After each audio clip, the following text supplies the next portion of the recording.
You are about to go on a Disney cruise, and I cannot tell you how excited I am for you because I think Disney cruises are one of the best ways to vacation. So something that comes up a lot on Facebook and in the forums that people are confused about or are not even aware of are gratuities or tipping when you're on board. What Disney does is it's actually very convenient. They charge $12 per person per night for your gratuities.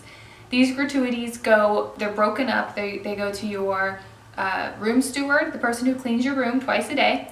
They go to your head waiter, your assistant waiter, and your head server.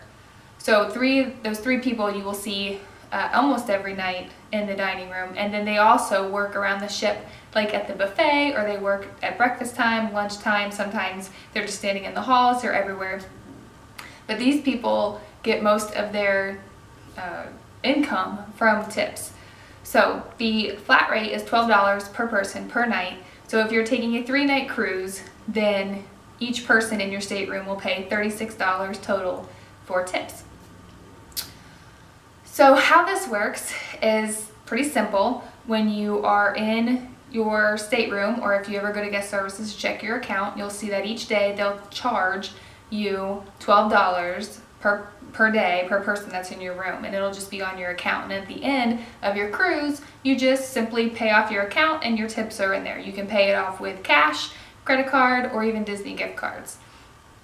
Now on the last night of your cruise, you will get envelopes. These envelopes you can just simply leave empty, and your waiter will know that you have prepaid or automatically been charged the tips because you pay them off on your account. So they'll get that money anyways. So you can either leave the envelope empty and you hand it to your server or your stateroom host, and you basically say thank you, goodbye. You also can add more money in there if you would like. Some people also do other gifts like little packages of candy or stuff that they can't always get on the ship.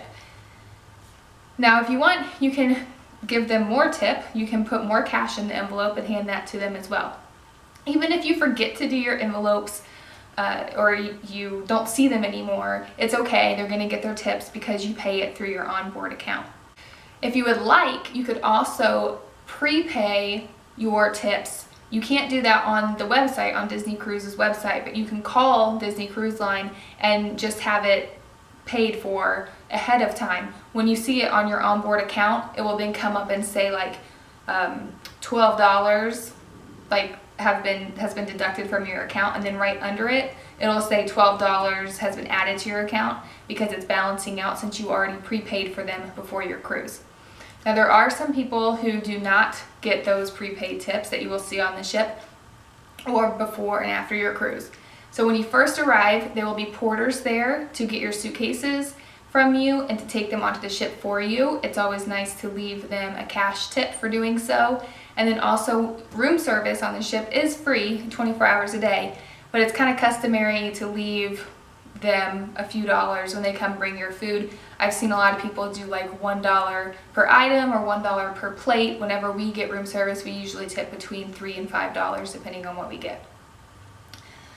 Another place where tips are not already included is if you are eating at Palo on any of the 4 ships, or if you are eating at Remy on the Dream class ships, the Dream and the Fantasy.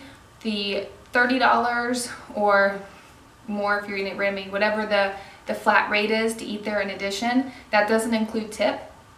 So when you get your bill at the end, you'll sign for the additional charge to eat at that dining room, but then also there'll be a place for your tip, which would just be added to your onboard account, or you can just leave them cash, it doesn't matter. So tips are not included at Palo and Remy, you have to do that separately. If you happen to get a alcoholic beverage, either by going up to a bar or getting it in the dining room, or getting it from, like if you're sitting in your chair, like on deck, and the waiters walk around and ask you if you want a drink, or on Castaway, anywhere you get an alcoholic beverage, you will sign a receipt for your stateroom accepting the charge, which is the amount of your purchase of your drinks. But then also, if you notice, there's a 15% gratuity already added to that bill. So you are already paying a 15% gratuity We like to give more, especially if they've given us a lot of good attention, like if we're up at the bar, or if they've had to walk really far to come find us, like when we're in Castaway and they have to walk through all that sand in the hot sun holding our drinks. We'll tend to tip them more, and you can just leave an extra tip on your receipt and add it into that and then sign for it for your account. So I hope you have a wonderful Disney cruise. Do not forget that even though your cruise is paid for, to still bring some cash, or to keep in mind that you're going to be paying your tips through your onboard account. So have fun, and if you like seeing Disney cruise videos, please give this a thumbs up and make sure you subscribe, because I'll be doing a lot more Disney cruise videos in the future with lots of information and secrets and tips and fun things and facts I think you need to know. Thanks!